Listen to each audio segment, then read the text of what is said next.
Bonjour à tous, je suis actuellement avec Eric qui est volontaire au sein de Territoire Zéro Chômeur de longue durée. Bonjour Eric. Bonjour Faustine. Quel était ton parcours avant d'intégrer Territoire Zéro Chômeur de longue durée? Alors j'étais professeur de français dans l'éducation nationale pendant 7 ans.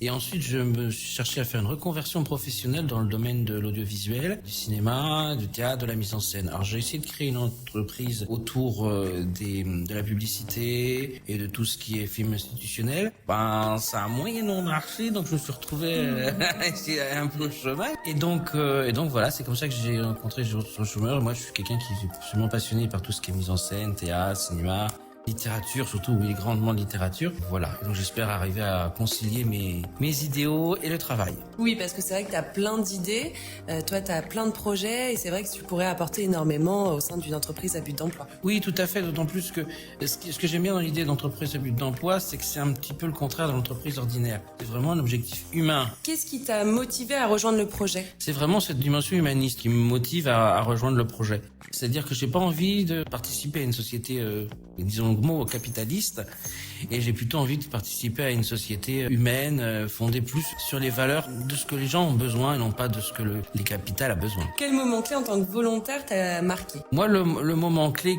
qui m'a marqué paradoxalement, c'est un moment où on était un petit peu détaché de toute préoccupation matérielle et on s'est mis à créer du lien social uniquement par les jeux de société.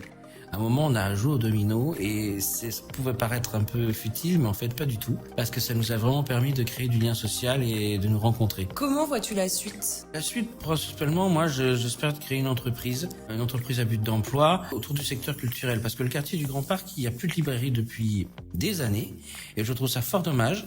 Je pense que l'idée, ce serait de pouvoir créer une librairie au Grand Parc, une librairie d'occasion, avec des activités culturelles qui se brancheraient autour. Qu'est-ce que la reprise d'emploi représente pour toi? En fait, la reprise d'emploi, c'est surtout un élément financier, parce que je fais beaucoup de projets associatifs, bénévoles, et paradoxalement, je n'ai pas beaucoup de reconnaissance sociale, et ça m'handicape pour pouvoir continuer les autres projets. On ne peut pas mener ces projets sans argent, donc il faut bien s'adapter à la société. Voilà. Merci beaucoup en tout cas Eric, et je te souhaite une belle réussite. Merci beaucoup Faustine.